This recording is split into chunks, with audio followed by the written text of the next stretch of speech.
अस्सलाम वालेकुम। आज हम पढ़ेंगे ह्यूमन रेस्पिरेटरी सिस्टम के बारे में। हम देखेंगे कि ह्यूमन रेस्पिरेटरी सिस्टम क्या होता है। हम इसमें उसकी एनाटमी एंड फंक्शन के ऊपर बातचीत करेंगे। तो ये हमारा लेक्चर नंबर 18 है जनरल साइंस एंड एबिलिटी का, और हम आपको बायोलॉजिकल साइंस पढ़ा रहे हैं। हम उम्मीद करते हैं कि आपको हमारी ये मेहनत पसंद आती होगी। तो चैनल पर बार बार आने के लिए और वीडियोस देखने के लिए आप सभी लोगों का बहुत बहुत शुक्रिया। रेस्पिरेटरी सिस्टम हमारे जिस्म के अंदर, बॉडी के अंदर, ह्यूमन बॉडी के अंदर बहुत ही अहम काम करता है कि सेलुलर रेस्पिरेशन, जो कि हम आपको बहुत दफ़ा पढ़ा चुके हैं। और अगर आपने फोटोसिंथेसिस एंड सेलुलर रेस्पिरेशन वाला हमारा लेक्चर नहीं देखा तो आप वो भी जाकर देख सकते हैं। तो सेलुलर रेस्पिरेशन के अंदर बॉडी में एनर्जी बनती है, वही एनर्जी जो इस वक्त मुझे चाहिए बोलने के लिए, और जो कि इस्तेमाल हो रही है मेरे बोलने में और आपके ये लेक्चर देखने और सुनने में। वो बॉडी ह्यूमन सेल, इंसानी खुलिये के अंदर सेलुलर रेस्पिरेशन की मदद से बनती है, और उस केमिकल, बायोकेमिकल रिएक्शन की वजह से कार्बन डाइऑक्साइड बनती है, CO2 बनती है। और वो CO2 चूँकि हमारे सेल को नहीं चाहिए होती, इंसानी खुलिये को नहीं चाहिए होती, तो वो उसको ब्लड स्ट्रीम में डाल देता है, और फिर ब्लड स्ट्रीम से वो जाती है हमारे लंग्स के पास। वहाँ से लंग्स उसे गैसियस एक्सचेंज के तहत, गैसियस एक्सचेंज का मतलब ये होता है गैसों का तबादला होना, गैस का एक्सचेंज होना। तो उसके तहत जो बाहर इन्वायरमेंट होता है, हवा होती है, उससे ऑक्सीजन ले ली जाती है और खून में, ब्लड में शामिल कर दी जाती है। और जो ब्लड के अंदर कार्बन डाइऑक्साइड होती है वो वहाँ पर छोड़ दी जाती है। फिर जो हवा हमारे मुंह से बाहर निकलती है, जो सांस हमारे मुंह से बाहर निकलती है, नाक से बाहर निकलती है, उसके अंदर CO2 ज़्यादा होती है। तो इस तरीके से, इस मेथड के तहत हमारा जिस्म कार्बन डाइऑक्साइड से छुटकारा हासिल कर लेता है, और सेलुलर रेस्पिरेशन के प्रोसेस में ऑक्सीजन चाहिए होती है, और भी ऑक्सीजन के बहुत सारे फंक्शंस हैं इंसानी जिस्म के अंदर, वो हम बाहर एनवायरनमेंट से ले लेते हैं। तो ये जो गैसेस एक्सचेंज होती हैं, ये रेस्पिरेटरी सिस्टम की मदद से होता है। आप यहाँ पर रेस्पिरेटरी सिस्टम की एनाटमी देख सकते हैं कि हमारे पास दो किस्म के पैसेज वेज हैं, गुज़रगाहें हैं, रास्ते हैं, मीन्स ऑफ ट्रांसपोर्टेशन है, sorry not means of transportation, area of transportation है, जिसमें एक हमारे पास है नेज़ल कैविटी और दूसरा है ओरल कैविटी। नेज़ल कैविटी का ताल्लुक नोज़ से है, नाक से है, और ओरल कैविटी का ताल्लुक मुंह से है। उसके नीचे फिर हमारे पास आ जाता है फेरेंक्स, उसके नीचे आ जाता है लेरेंक्स, फिर हमारे पास आ जाता है ट्रैचिया। यहाँ पर आप ट्रैचिया को देख सकते हैं, और ट्रैचिया के बाद ट्रैचिया दो ब्रांचेस में, दो शाखों में डिवाइड हो जाती है, जिसे ब्रोंकाई कहते हैं। और उसके बाद जो ब्रोंकाई होती है वो और छोटी छोटी शाखों में डिवाइड हो जाते हैं। और आप देख सकते हैं कि जो हमारे लंग्स होते हैं उनको कवर किया होता है हमारी रिब्स ने, पसलियों ने। और अगर आप अपने ये जो लंग्स है इसको ऐसे हटाएंगे जैसे कि हम पर्दा हटाते हैं खिड़की के आगे से, तो आप देखेंगे कि इसके नीचे दिल मौजूद है, हार्ट मौजूद है। तो ये इंसानी जिस्म की जो फिजियोलॉजी है और उसके अंदर जो रेस्पिरेटरी सिस्टम है वो आपको दिखाया गया है, और यहाँ पर आप रेस्पिरेटरी सिस्टम की एनाटमी को अच्छे तरीके से देख सकते हैं।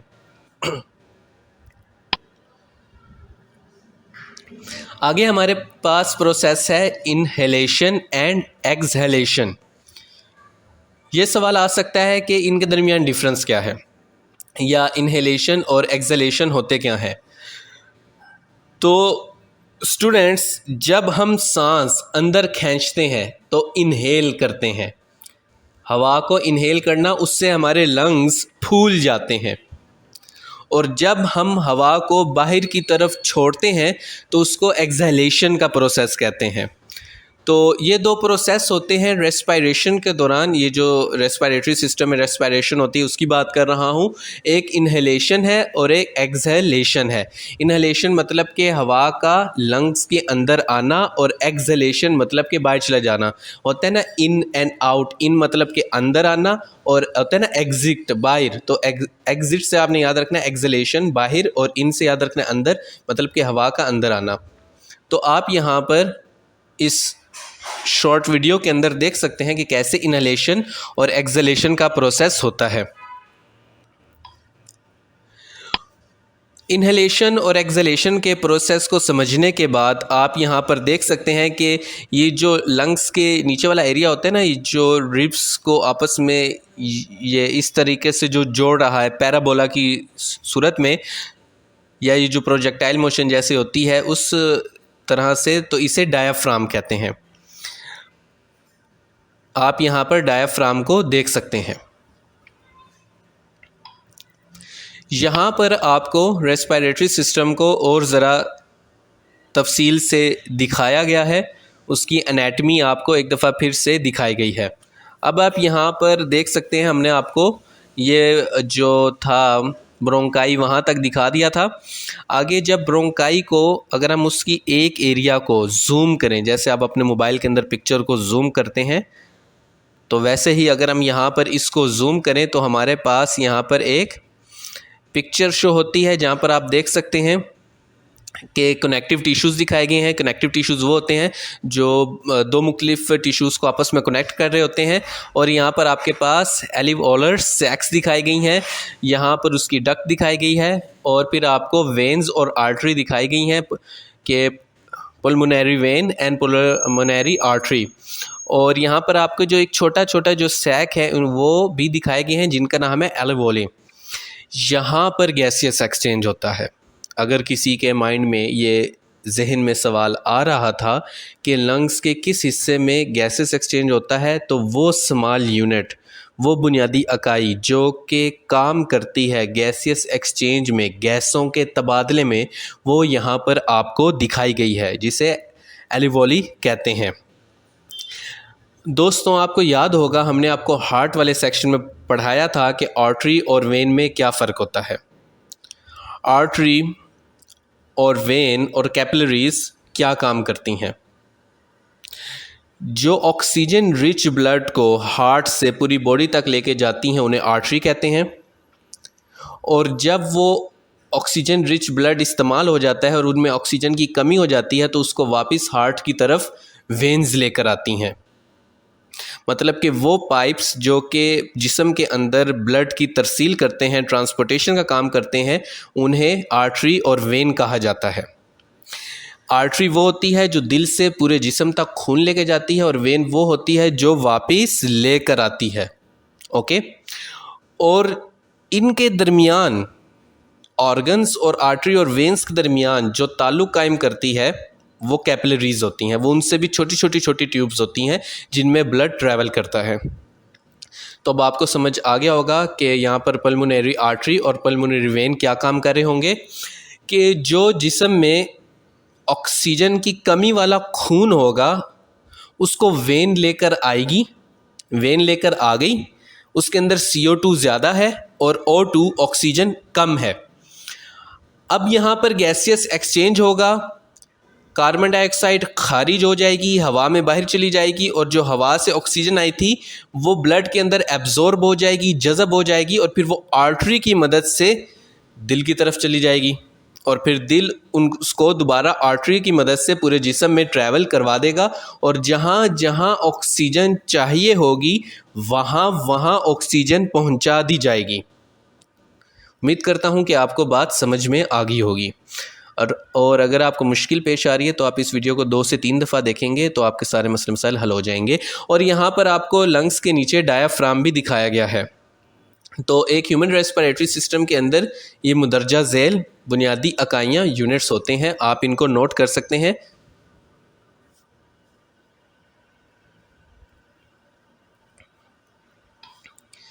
यहाँ पर आपको एक दफ़ा फिर से ह्यूमन रेस्पिरेटरी सिस्टम की एनाटमी दिखाई गई है। यहाँ पर जो एल्वियोली है आप उसको ज़्यादा अच्छे अंदाज से देख सकते हैं और आप देख सकते हैं किस तरीके से पल्मोनरी आर्टरी और वेन्स ने उसके गिर्द घेरा डाला होता है ताकि गैसियस एक्सचेंज हो सके, गैसों का तबादला हो सके। तो यहाँ पर आपको फिर से दिखाया गया है ह्यूमन रेस्पिरेटरी सिस्टम और उसकी जो एनाटमी है यहाँ पर अब ज़्यादा तफसील से दिखाई गई है, क्योंकि आप पहले उसकी सादा एनाटमी पढ़ चुके हैं, तो अब आपको इसमें ज़्यादा मसला नहीं आएगा। आप यहाँ पर वीडियो को पॉज करके इसको स्टडी कर सकते हैं। हाँ, जो पहले तक एनाटमी दिखाई गई है अगर आपको वो भी अच्छी तरीके से समझ आ गई है तो ये तो आपके लिए कोई बहुत बड़ी बात नहीं है, छोटी सी बात रह जाएगी। और जैसे मैंने आपको कहा था ना, ट्रैचिया होता है और वो जो दो शाखों में डिवाइड हो जाता है जिसे ब्रोंकस कहते हैं।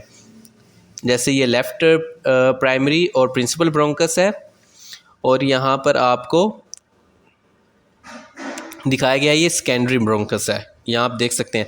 अब आप कहेंगे ये स्क्रीन पर तो मुझे राइट साइड पे नज़र आ रहा है, लेकिन ये शख्स कह रहा है कि ये लेफ़्ट प्राइमरी और प्रिंसिपल ब्रोंकस है। तो मैंने आपको पहले भी हार्ट वाले लेक्चर में बताया था कि ये जो डायग्राम होती हैं ये 180 रिफ्लेक्टेड पिक्चर होती हैं। ये बिल्कुल ऐसी है जैसे आप शीशे में अपने आप को देखते हो ना, तो आपकी राइट साइड लेफ़्ट बन चुकी होती है और लेफ़्ट राइट बन चुकी होती है, क्योंकि आप जब उस शीशे वाली पोजीशन में वापस आओगे ना, जिस पोजीशन में आप खुद को देख रहे हो, तो आपको सारा खेल समझ में आ जाएगा। जैसे कि अभी ये पिक्चर है ना, अगर आप अपने मोबाइल के ऊपर इसको देख रहे हो या टैबलेट के ऊपर फिर तो ठीक है, अगर लैपटॉप के ऊपर या कंप्यूटर स्क्रीन के ऊपर देख रहे हो फिर मुश्किल है। तो अगर आप अपनी स्क्रीन को 180 रोटेट करके अपने ऊपर रखोगे ना, तो फिर ये राइट राइट बन जाएगा और लेफ़्ट लेफ़्ट बन जाएगा। तो इसलिए जो पिक्चर्स बनाई जाती हैं वो बुक्स के अंदर इस बात का ख्याल रखते हुए बनाई जाती हैं, क्योंकि जब पिक्चर हम बनाते हैं तो लेफ़्ट राइट बन जाता है और राइट लेफ़्ट बन जाता है, क्योंकि जो पिक्चर होती है वो मिरर इमेज होती है। और मिरर इमेज क्या होती है, वो किसी भी शख्स की तस्वीर को 180 दर्जे घुमा कर दिखाती है, 180 डिग्री रोटेट करके घुमाती है। उम्मीद करता हूँ ये बात आपको समझ में आ गई होगी, ये मैंने हार्ट वाले लेक्चर में भी बताया था। तो यहाँ पर आप देख सकते हैं कि एक डमी दिखाई गई है जिसके अंदर आप देख सकते हैं कि लंग्स कहाँ पर होते हैं, आप यहाँ पर देख सकते हैं। और अगर लंग्स का ये पर्दा हटाएं, ज़रा पर्दा हटा दो, तो आप यहाँ पर इसके नीचे हार्ट को, दिल को भी देख सकते हैं। तो बाहर के स्कूलों में तालीमी निज़ाम काफ़ी अच्छा है, उम्मीद करते हैं पाकिस्तान में भी जल्द अज़ जल्द इम्प्रूवमेंट आएगी। और आप यहाँ पर देख सकते हैं कि लंग्स कहाँ पर होते हैं, हार्ट कहाँ पर होता है, ये यहाँ पर हमारे पास लीवर कहाँ पे है, या फिर ये स्टमक को देख सकते हैं। उसके बाद फिर आपके पास ये स्मॉल इंटेस्टाइन है, फिर उसके गिर्द जो लिपटी हुई है वो लार्ज इंटेस्टाइन है। और ये जो आप कह रहे हैं कि येलो येलो से क्या चीज़ है, तो ये फ़ैट है जो कि इंसानी जिस्म के अंदर फ्रिक्शन को कम करता है। और अगर कोई मुक्का वगैरह पड़े या इंसान गिर जाए तो ये शॉक एब्जॉर्बर का भी काम करता है, बिल्कुल वैसे ही जैसे कि बाइक के अंदर शॉक एब्जॉर्बर होते हैं और गाड़ी के अंदर शॉक एब्जॉर्बर होते हैं, जो कि आने वाली जो झटके होते हैं उनको जज़ब कर लेते हैं। और ये भी शॉक एब्जॉर्बर के तौर पे भी काम करते हैं, इंसुलेशन भी देते हैं, प्रोटेक्शन भी प्रोवाइड करते हैं। और फ़ैट अल्लाह ताला ने कोई भी चीज़ बेकार नहीं बनाई, तो हर एक का अपना अपना फ़ंक्शन है। हाँ, फिर हदीस में आता है कि ज़रूरत से ज़्यादा हर चीज़ नुकसानदेह है। तो आप यहाँ पर देख सकते हैं कि किस तरीके से डमी के अंदर दिखाया गया है, अब आपको अच्छे तरीके से अंदाज़ा हो गया होगा। तो यहाँ पर फिर आपके पास स्ट्रक्चर और फंक्शन है। जो हमारे पास नोस्ट्रिल है उसका आप देख सकते हैं, ये जो डस्ट होती है उसको ट्रैप कर लेता है। और जो जब हम सांस लेते हैं तो उस हवा के अंदर डस्ट भी हो सकती है और मुख्तलिफ़ किस्म के एयरसोल्स वगैरह भी हो सकते हैं। एयरसोल्स डिज़ोल्व पार्टिकल होते हैं हवा के अंदर, तो वो जो हमारे नाक के अंदर नोस्ट्रिल्स होते हैं वो उसको जज़ब कर लेते हैं और जो हवा होती है सिर्फ उसको अंदर जाने देते हैं। तो नोस्ट्रिल का बहुत अच्छा काम है। फिर हमारे पास नेज़ल कैविटी होती है, ये रिस्पॉन्सिबल होती है डिटेक्टिंग स्मेल के लिए। ये वार्म करती है इनहेल्ड एयर को, ताकि वो जो उसके अंदर माइक्रोब्स वगैरह हैं जो कि हवा के अंदर हैं और वो उससे दूर हो जाएं, और जो म्यूकस वगैरह होता है वो उसको अपने साथ होल्ड कर ले और सिर्फ प्योर हवा ही, जो प्योर एयर है वो ही हम इनहेल करें, तो आप यहाँ पर देख सकते हैं कि नोस्ट्रिल का क्या काम है और नेज़ल कैविटी का क्या काम है। आप देख सकते हैं कि अल्लाह रब्बुल इज़्ज़त ने कैसा शानदार सिस्टम बनाया है। जैसे कि अल्लाह कुरान में भी कहता है कि अगर मैं तुम्हें बाहर ना मिला तो तुम्हारी अपनी जानों के अंदर तुम्हें निशानियाँ दिखाऊँगा कि तुम इनकार नहीं कर सकोगे कि मेरा कोई बनाने वाला है। तो आप यहाँ पर देख सकते हैं कि किस बेहतरीन तरीके से अल्लाह ताला ने इस निज़ाम को बनाया है। मैं हैरान होता हूँ लोगों को ये बात करते सुनते हुए कि जो एथिस्ट हो जाते हैं, हालांकि वो ये मानते हैं कि एप्पल को बनाने वाला कोई है, डेल को बनाने वाला कोई है, HP को बनाने वाला कोई है, विंडोज़ बनाने वाला कोई है, किताबें लिखने वाला कोई है, मोबाइल बनाने वाला कोई है, मोबाइल सॉफ्टवेयर बनाने वाला कोई है, मुख्तलिफ़ कंप्यूटर एप्लीकेशंस बनाने वाला कोई है, गिलास बनाने वाला कोई है, वाटर फ़िल्टर करने वाला कोई है और गाड़ी बनाने वाला कोई है। और जब कि इंसान को बनाने वाला कौन है, तो कह देते हैं it is physical phenomena of nature, जबकि नेचर की औकात ही नहीं है। अगर नेचर की औकात होती तो अब इंसान से भी कोई बेहतर चीज़ बना चुकी होती। खैर, जो मैंने लेक्चर दिया था theory of evolution and human existence, वो तकरीबन 40 मिनट का लेक्चर, अगर आप वो देखेंगे तो आपको सारी बात डिटेल से समझ आ जाएगी। उसके अलावा फिर वापस आते हैं अपने टॉपिक की तरफ। फिर हमारे पास फायरिंग्स है।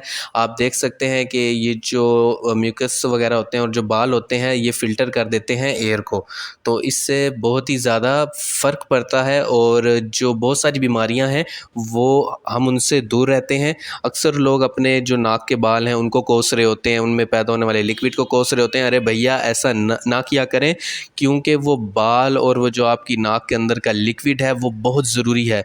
वो आपको बैक्टीरिया, वायरसेस और डस्ट से बचाता है और डस्ट से होने वाली एलर्जी से बचाता है। अगर ये नहीं होंगे तो आपको कभी भी किसी भी वक्त किसी भी किस्म की सांस की बीमारी हो सकती है। तो अल्लाह का शुक्रिया अदा करें। फिर हमारे पास स्ट्रेची आ जाता है। ये पैसेज है जहाँ से इनहेल्ड एयर जाती है और एक्सहेल्ड एयर वापस आती है और एटमॉस्फेयर में वापस जाती है। तो आप यहाँ पर देख सकते हैं, और ये फ़िल्टर करती है एयर को पासिंग थ्रू इट, और ये प्रोटेक्ट करती है लंग्स को, और it is also called wind. आप यहाँ पर देख सकते हैं। फिर हमारे पास लंग्स आ जाते हैं। ये मेन ऑर्गन है जहाँ पर गैसेस एक्सचेंज होता है और उसका जो एक यूनिट होता है जो ये काम करता है उसे एल्वियोल कहते हैं। फिर हमारे पास लैरिंक्स आ जाता है। यहाँ पर आप उसको देख सकते हैं। डायफ्राम का आप किरदार देख सकते हैं कि ये एड करता है गैसेस एक्सचेंज को, मतलब कि ये सपोर्ट फ्राहम करता है, ये उसको आसान करता है। यहाँ पर जो आपको बताया गया ना कि जो डायफ्राम है कि ये उसको एड कर रहा है, इसका मतलब ये है उसको सपोर्ट कर रहा है, मदद फ्राहम कर रहा है और उसको होने में आसानी फ्राहम कर रहा है। फिर आपके पास ये इंटर कोस्टल मसल्स हैं। आप यहाँ पर देख सकते हैं, रेगुलेट्स करते हैं वेरिएशन को, मूवमेंट्स को, रिब्स की, और ये भी उसमें मदद करते हैं। रिब्स क्या करती हैं? ये मदद करती हैं ब्रीदिंग प्रोसेस के अंदर। फेफड़े जब फैल जाते हैं सांस अंदर खींचने में, तो ये फिर अपनी असल वापस में आकर सांस को बाहर निकालती हैं और उससे एक वैक्यूम जनरेट होता है जिससे फिर सांस अंदर ले जाने में आसानी होती है। तो आप देख सकते हैं कि अल्लाह ताला ने कितना शानदार सिस्टम बनाया है। फिर हमारे पास ब्रोंकाई है। ये स्ट्रेंथ करते हैं इनकम्प्लीट रिंग्स, और ये जो एल्वियोली हैं उन तक हवा को लेके जाते हैं और फिर वहाँ से वापस लेकर आते हैं। तो आप यहाँ पर इन सब को देख सकते हैं, और अगर आप इन फंक्शंस को नोट कर लेंगे तो आपके MCQs भी क्लियर हो जाएंगे, आपके शॉर्ट क्वेश्चंस भी क्लियर हो जाएंगे, ईच एंड एवरीथिंग क्लियर हो जाएगा। यहाँ पर फिर से आपको ऑर्गन्स इन रेस्पिरेटरी सिस्टम और उनके फंक्शंस दिखाए गए हैं। आप इनको पॉज करके स्टडी कर लें, और अगर कोई चीज़ पीछे मिसिंग थी तो वो यहाँ पर शो होगी, इसलिए मैं मल्टीपल टाइम एक ही टाइप का डेटा शो करता हूँ। आप यहाँ पर देख सकते हैं। तो यहाँ पर फिर हमारे पास रेस्पिरेटरी सिस्टम को दो हिस्सों में डिवाइड भी किया जा सकता है। एक अपर रेस्पिरेटरी ट्रैक होता है, एक लोअर रेस्पिरेटरी ट्रैक होता है। तो अगर MCQs आ जाए कि नेज़ल कैविटी कौन सा पार्ट है, तो अपर रेस्पिरेटरी का ट्रैक है। तो ये सारी चीज़ें दिखाने का मकसद ये है कि आप जो मेन CSS एग्ज़ाम्स होंगे उसके अंदर तो अच्छे तरीके से परफॉर्म कर लेंगे, लेकिन जो MCQs होते हैं, जैसे कि GK का पेपर आता है PMS में, और फिर MCQs होते हैं, अब तो MPT भी आ गया है, तो उसके अंदर आपको आसानी होगी। और आप यहाँ पर देख सकते हैं कि अपर रेस्पिरेटरी ट्रैक क्या है, लोअर रेस्पिरेटरी ट्रैक क्या है। आपने सिर्फ वीडियो को पॉज करना है और नोट कर लेना है कि अपर रेस्पिरेटरी ट्रैक में कौन से पार्ट होते हैं और लोअर रेस्पिरेटरी ट्रैक के अंदर कौन से पार्ट होते हैं। आप यहाँ पर वीडियो को पॉज करके देख सकते हैं। तो यहाँ पर फिर आपको दिखाया गया है कि फंक्शंस के बारे में, तो मैं आपको पहले फंक्शंस पढ़ा चुका हूँ, तो यहाँ पर आप इसको पॉज करके स्टडी कर सकते हैं। तो उम्मीद करता हूँ कि आपको हमारा ये लेक्चर पसंद आया होगा और आप इसे एंजॉय करते होंगे। और अगर आपको ये पसंद आते हैं तो हर उस शख्स तक इस लेक्चर को पहुँचा दीजिए जो डिज़र्व करता है और जो कि huge amount of academy fee afford नहीं कर सकता, क्योंकि थीटा बनने की ज़रूरत नहीं है। मेरे लिखे हुए नोट्स आज भी पंजाब यूनिवर्सिटी में एनवायरमेंटल साइंस के चलते हैं। खैर, जो मैंने लास्ट 5 ईयर पेपर्स के बनाए थे और वो इतने ज़बरदस्त थे कि टीचर्स मुझसे जेलिस हो गए थे। तो आपको थीटा बनने की ज़रूरत नहीं है, हर एक की मदद करें, अल्लाह ताला आपकी मदद करेगा। एमी नहीं अपन गोल्ड मेडलिस्ट बना, बड़ी मेहनत की थी। तो हमारा मकसद कम से कम आपको मिस्टर शर्लॉक होम्स जितना ज़हीन बनाना है, बाकी अल्लाह की मर्ज़ी और आपकी मेहनत पर है। अल्लाह ताला कहता है कि मेहनत करो, रंग लगाना हमारे ज़िम्मे है, और अगर रंग ना लगे तो समझ लेना इसमें कोई अल्लाह की हिकमत होगी। तो हम उम्मीद करते हैं कि आपको हमारी वीडियो पसंद आती होगी। चैनल पर बार बार आने के लिए और वीडियोस देखने के लिए आप सभी लोगों का बहुत बहुत